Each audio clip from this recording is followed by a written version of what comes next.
ನಮಸ್ಕಾರ ಸ್ನೇಹಿತರೆ, ಕೋಳಿಗಳಿಗೆ ಕಾಳುಗಳನ್ನು ಹಾಕುತ್ತೇವೆ. ಆದರೆ ಕೋಳಿಗಳು ಅವನ್ನು ಕೆಳಗೆ ಕೆಡವಿ ಲಾಸ್ ಮಾಡುತ್ತವೆ. ಹಾಗಾಗಿ ಸ್ನೇಹಿತರೆ, ಈ ಲಾಸನ್ನು ತಡೆಗಟ್ಟುವುದಕ್ಕೆ ಇವತ್ತು ನಾವು ನಿಮಗೆ ತಿಳಿಸಿಕೊಡ್ತಾ ಇದ್ದೇವೆ. ಹಾಗಾಗಿ ಈ ವಿಡಿಯೋವನ್ನು ನೋಡಿ ಈ ಥರವಾಗಿ ಲಾಸನ್ನು ತಡೆಗಟ್ಟುವುದಕ್ಕೆ ನಾವು ಕೆಲವು ಡಬ್ಬಿಗಳನ್ನು ತೆಗೆದುಕೊಳ್ಳುತ್ತೇವೆ. ಅಂದರೆ ನೀರಿನ ಬಾಟಲಿಯನ್ನು ತೆಗೆದುಕೊಂಡು ಕೆಳಗಡೆ ಇರತಕ್ಕಂಥವನ್ನು ಕಟ್ ಮಾಡಬೇಕು. ಈ ಥರವಾಗಿ ಕಟ್ ಮಾಡಿದ ನಂತರ ಆ ಡಬ್ಬಿಯ ಬೂಜನ್ನು ತೆಗೆದುಕೊಳ್ಳಬೇಕು. ತೆಗೆದುಕೊಂಡ ನಂತರ ಈ ಡಬ್ಬಿ ಕೆಳಗಿರತಕ್ಕಂಥ ಹೋಲ ಮಾಡಿ ಮತ್ತು ಬೂಜಿಗೆ ಕೂಡ ಹೋಲ ಮಾಡಬೇಕು. ಈ ಥರವಾಗಿ ಹೋಲ ಮಾಡಿದ ನಂತರ ಅವುಗಳಿಗೆ ನಟ್ಟು ಬೋಟನ್ನು ಜೋಡಿಸಬೇಕು.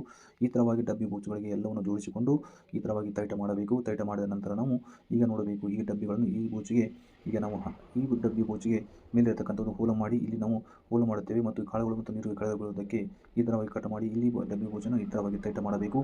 ತೈಟ ಮಾಡಿದ ನಂತರ ನಾವು ಇಲ್ಲಿ ನೋಡ್ತಾ ಇರಬಹುದು ಸ್ನೇಹಿತರೆ, ಇಲ್ಲಿ ನಾವು ತೈಟ ಮಾಡ್ತಾ ಇದ್ದೇವೆ. ಹಾಗೂ ಇಲ್ಲಿ ಕೆಳಗಡೆಗೆ ನಾವು ಈ ಥರವಾಗಿ ನಟುಬೋಟನ್ನು ಹಾಕಿ ಈ ಲಾಕನ್ನು ಸೇರಿಸುತ್ತೇವೆ. ಸೇರಿಸಿದ ನಂತರ ನಾವು ಇಲ್ಲಿ ಜಮೀನಲ್ಲಿ ಒಂದು ಹೋಲು ಮಾಡುತ್ತೇವೆ. ಹೋಲು ಮಾಡಿದ ನಂತರ ಇಲ್ಲಿ ಇರತಕ್ಕಂಥ ಒಂದು ಕಬ್ಬಿಣವನ್ನು ಇಲ್ಲಿ ನಾವು ನಿಲ್ಲಿಸುತ್ತೇವೆ. ನಿಲ್ಲಿಸಿದ ನಂತರ ಇಲ್ಲಿ ಕೆಳಗಡೆಯಿಂದ ಹೋಲು ಮಾಡಿ ಇಲ್ಲಿ ಒಂದು ಕ್ಲಿಪ್ಪನ್ನು ಜೋಡಿಸಿ, ಅಂದರೆ ಇದಕ್ಕೆ ನಾವು ಬಾಟಲ್ನ ಸಿಗಿಸುವುದಕ್ಕೆ ಒಂದು ಕ್ಲಿಪ್ಪನ್ನು ಹಾಕುತ್ತೇವೆ. ಹಾಕಿದ ನಂತರ ಒಂದು ಬಾಟಲಲ್ಲಿ ನಾವು ಹೀಗೆ ಮೆಕ್ಕೆಜೋಳದ ನುಚ್ಚನ್ನು ಇದರಲ್ಲಿ ನಾವು ಹಾಕುತ್ತೇವೆ. ಈ ಥರವಾಗಿ ನಾವು ಮೆಕ್ಕೆಜೋಳದ ನುಚ್ಚನ್ನು ಹಾಕಿ ಇದನ್ನು ಫುಲ್ಲು ಮಾಡುತ್ತೇವೆ. ಫುಲ್ಲು ಮಾಡಿದ ನಂತರ ಸ್ನೇಹಿತರೆ, ಇಲ್ಲಿ ನಾವು ಈ ಬಾಯನ್ನು ಹಾಕಿ ಇದನ್ನು ತೈಟ ಮಾಡಬೇಕು. ತೈಟ ಮಾಡಿದ ನಂತರ ಇದನ್ನು ಡಬ್ಬಿಯನ್ನು ಉಲ್ಟಾ ಮಾಡಿ ಇಲ್ಲಿ ನಾವು ಇದಕ್ಕೆ ಸಿಗಿಸಬೇಕು. ಇಲ್ಲಾಗಿ ಈ ಥರವಾಗಿ ಸಿಗಿಸಬೇಕು. ಇನ್ನೊಂದು ಬಾಟಲನ್ನು ತೆಗೆದುಕೊಳ್ಳಬೇಕು. ತೆಗೆದುಕೊಂಡ ನಂತರ ಇಲ್ಲಿ ನಾವು ನೀರನ್ನು ಹಾಕುತ್ತಿದ್ದೇವೆ. ನೀರನ್ನು ಹಾಕಿ ಇದನ್ನು ತುಂಬಿಸಿ ಫುಲ್ಲು ಮಾಡಿ ಇಲ್ಲಿ ಬಾಯನ್ನು ನಾವು ತೈಟ ಮಾಡುತ್ತಾ ಇದ್ದೇವೆ. ಮಾಡಿದ ನಂತರ ಈ ಡಬ್ಬಿಯನ್ನು ಕೂಡ ನಾವು ಉಲ್ಟಾ ಮಾಡಿ ಇಲ್ಲಿ ಸಿಗಿಸುತ್ತೇವೆ.